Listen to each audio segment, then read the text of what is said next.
तिब्बती आध्यात्मिक धर्मगुरु दलाई लामा दिल्ली में 20 से 21 अप्रैल तक वैश्विक बौद्ध शिखर सम्मेलन की 2 दिवसीय बैठक में भाग लेने के लिए आज सुबह कांगड़ा हवाई अड्डे से दिल्ली के लिए रवाना हुए। इस सम्मेलन के पहले दिन देश के प्रधानमंत्री नरेंद्र मोदी के मुख्य वक्ता शिखर सम्मेलन को संबोधित करेंगे, जिसमें बौद्ध धर्म के प्रसिद्ध विद्वान प्रोफेसर रॉबर्ट थुरमन और वियतनाम बौद्ध धर्म के उप कुलपति थिच त्रि कांग शामिल होंगे। इसके बाद तिब्बती धर्मगुरु दलाई लामा शुक्रवार 21 अप्रैल को शिखर सम्मेलन को संबोधित करेंगे।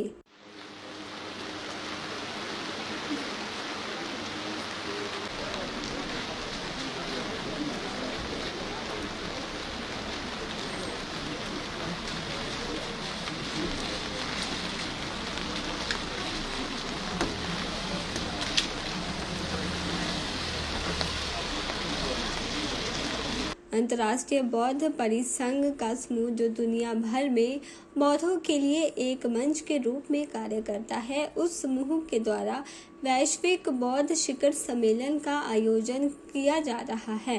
यह सम्मेलन शांति, पर्यावरणीय स्थिरता, स्वास्थ्य, नालंदा बौद्ध परंपरा के संरक्षण और बुद्ध धर्म तीर्थ और बुद्ध अवशेषों के महत्व सहित वैश्विक मुद्दों पर चर्चा करने के लिए सम्मेलन दुनिया भर के प्रमुख विद्वानों, संघ के नेताओं और धर्म चिकित्सकों के एक साथ लाएगा। इस सम्मेलन से दक्षिण पूर्व और पूर्व के देशों के साथ भारत के सांस्कृतिक संबंधों की नींव भी मजबूत होगी। वहीं जब तिब्बती धर्मगुरु दलाई लामा मैक्लोडगंज स्थित अपने आवास से निकलकर कांगड़ा हवाई अड्डे के लिए रवाना होने लगे, तो भारी संख्या में मूसलाधार बारिश के दौरान तिब्बती दलाई लामा की एक झलक पाने के लिए सड़क के किनारे खड़े हो गए। जब तिब्बती धर्मगुरु का काफिला कांगड़ा हवाई अड्डे के लिए रवाना हुआ, तो सड़क के किनारे खड़े तिब्बतियों ने आशीर्वाद लेने के लिए दलाई लामा को प्रणाम किया।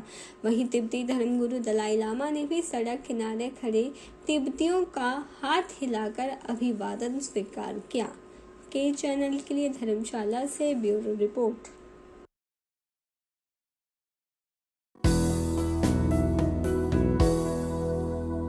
हिमाचल प्रदेश में पिछले कुछ दिनों से पड़ रही गर्मी से लोगों को आज निजात मिल गई है। शिमला सहित प्रदेश के कुछ इलाकों में हल्की बारिश होने से लोग गर्मी से राहत महसूस कर रहे हैं। हालांकि मौसम विज्ञान केंद्र शिमला की तरफ से बारिश और ओलावृष्टि की संभावना पहले ही जता दी गई थी। ताजा बारिश से राजधानी शिमला का मौसम काफी सुहावना हो गया है। मौसम विज्ञान केंद्र शिमला के वैज्ञानिक संदीप कुमार शर्मा ने बताया कि 21 अप्रैल तक प्रदेश में मौसम खराब रहने का अनुमान है। इस दौरान कुछ जिलों में भारी बारिश और ओलावृष्टि को लेकर अलर्ट भी जारी किया गया है, जबकि ऊंचाई वाले इलाकों में बर्फबारी भी हो सकती है। पिछले कुछ दिनों से तापमान में वृद्धि हुई है और 1 से 2 डिग्री सेल्सियस तापमान सामान्य से अधिक चल रहे हैं। ऊना में बीते कल 41 डिग्री सेल्सियस तापमान दर्ज किया गया है।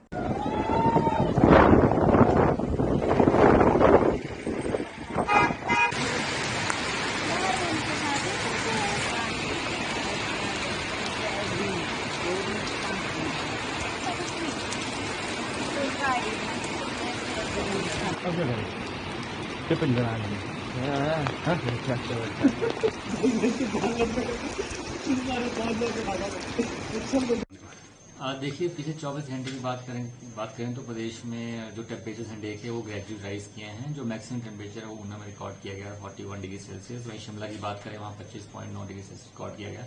सोलन में तापमान 32.6 डिग्री सेल्सियस रिकॉर्ड किया गया था और मनाली में 25.2 डिग्री सेल्सियस।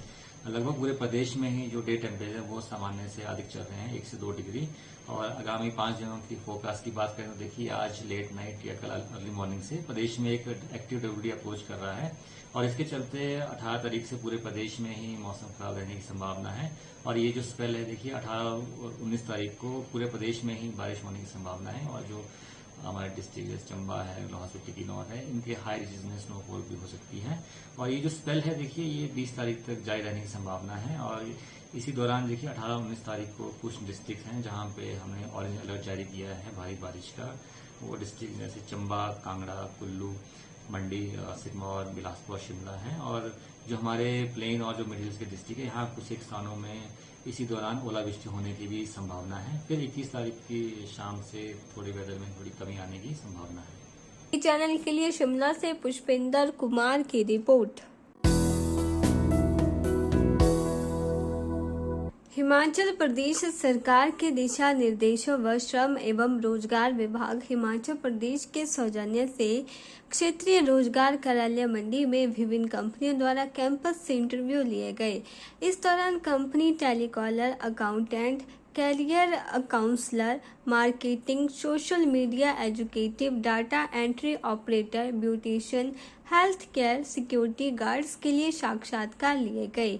साक्षात्कार के लिए निर्धारित योग्यता 8वीं, 10वीं, 12वीं, स्नातक, ITI, electrical, electronics fitter, MBA, MCA, BCom। आयु सीमा 18 से 35 वर्ष होनी चाहिए।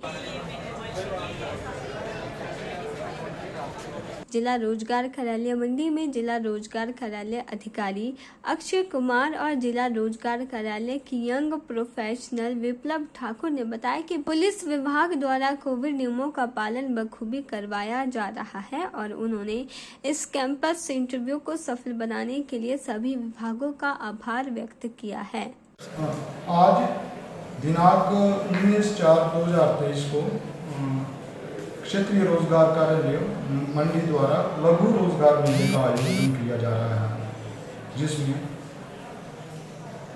हिमाचल प्रदेश की नामी ग्रामी कंपनियां उसमें भाग ले रही हैं। इस समय तक कम से कम जो है 600 जो आवेदकों ने अपना पंजीकरण करवाया है और नीचे साक्षात्कार के लिए आए हुए हैं।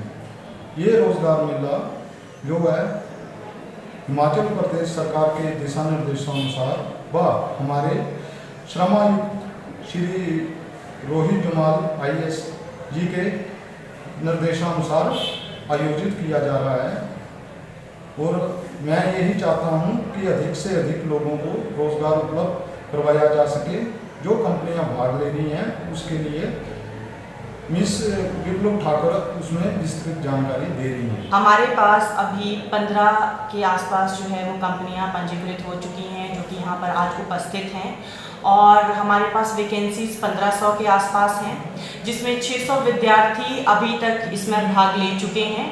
और इसके साथ ही साथ इस रोज़गार मेले में हमारा विद्यार्थियों से और सभी अभ्यर्थियों से ये अनुग्रह है कि वो ज़्यादा से ज़्यादा इसमें पार्टिसिपेट करें और ज़्यादा से ज़्यादा इस रोज़गार मेले का फ़ायदा उठाएं।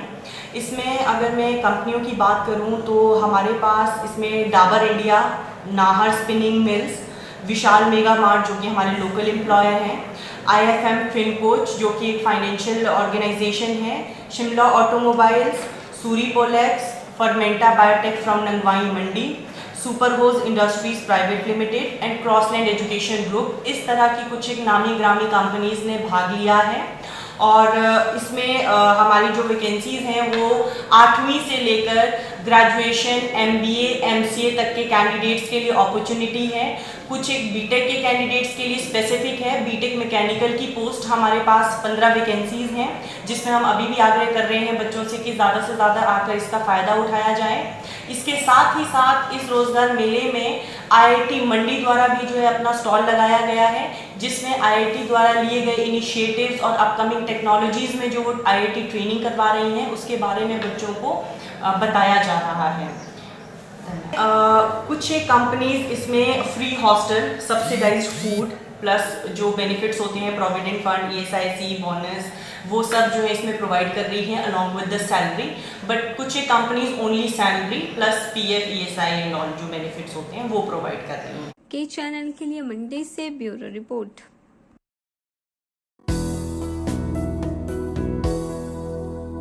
राष्ट्रपति द्रौपदी मुर्मू के शिमला दौरे के दौरान राजधानी पुलिस छावनी में तब्दील हो गई है। चप्पे चप्पे पर पुलिस का पहरा है। बुधवार सुबह राष्ट्रपति द्रौपदी मुर्मू का काफिला स्कैंडल पॉइंट से जाना था, जिसके चलते उस समय वहां से मरीज को लेकर जा रही एम्बुलेंस को पुलिस द्वारा रोक दिया गया। लगभग 20 मिनट तक एम्बुलेंस मरीज सहित खड़ी रही। काफिले के गुजरने के बाद एम्बुलेंस को वहां से जाने दिया गया, जबकि उपायुक्त के आदेशानुसार सभी राष्ट्रपति के दौरे के दौरान वाहनों के आवागमन पर रोक थी, लेकिन आपातकालीन वाहनों पर यह आदेश लागू नहीं थे।